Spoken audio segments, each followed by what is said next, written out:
Will Smith was an Oscar-nominated knockout as the title icon of Ali and stands out again as another sports figure, albeit a very different one, in King Richard.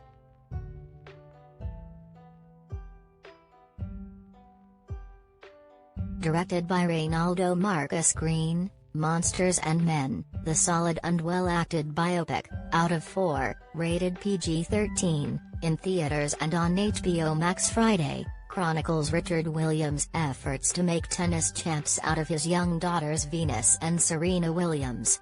Smith brings passion and stubbornness to Richard, a controversial figure in some corners and a devoted dad in others. The movie itself is a rousing if familiar sports drama that takes care of the surface-level narrative but doesn't delve deeply enough into the meatier stuff, at times seeming to have the wrong focal point.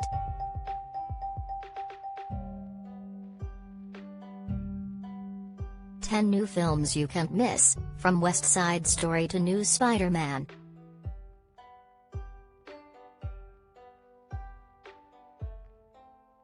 Set in the early 1990s, the movie begins in Compton, where Richard works as a security guard by night and tennis coach by day, driving Venus, Sanaya Sidney, and younger sister Serena, Demi Singleton, to Warren Courts where positive messages are put up on fencing, and Richard is never far from his grocery cart full of balls, even in the pouring rain. Before the girls were born, he wrote a 78-page manifesto about making them champions and role models for a generation of black girls. Now he just has to find someone to believe in him as much he does while also dealing with local criminals and racist neighbors.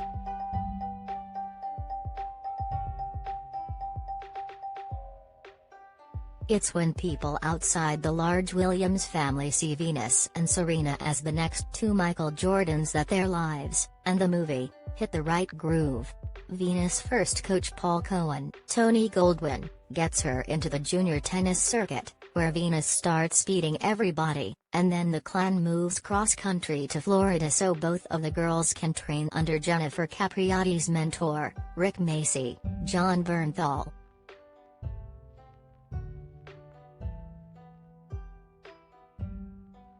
Actor discusses how father's abuse defined who I am today in upcoming memoir.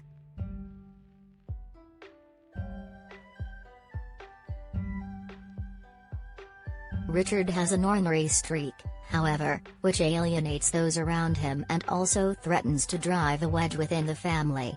His wife, Oracene, Anjanou Ellis, takes him to task for not bringing her into major decisions involving the sisters, and Richard's decision to delay Venus' professional debut because he's unsure she's ready for the spotlight leads to a teary confrontation between father and daughter.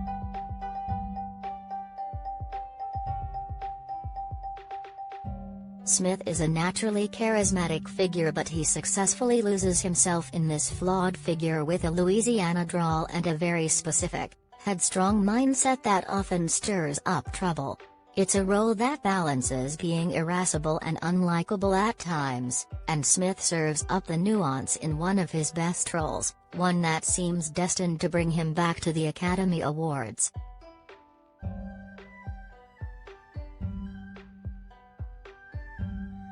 Ellis also is exceptional, and earns quite a bit of Oscar consideration herself, as Oracene, the quietly strong-willed mother working double shifts but also taking the reins in training Serena.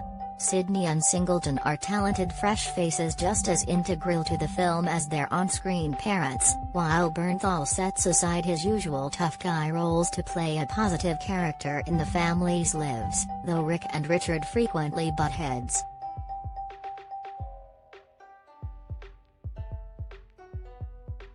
Zach Balin's screenplay follows the Williamses through Venus' first pro tournament, though it's not quite the usual underdog sports story since both Venus and Serena were teenage one-of-a-kinds. The movie hits the big moments but misses the little ones, not taking the time to investigate the intriguing relationship between Richard and Oracene or what's going on in the sisters' heads. The dad is almost always at the center, even when the movie shifts to Venus and Serena as the most important characters, which undercuts the siblings' story.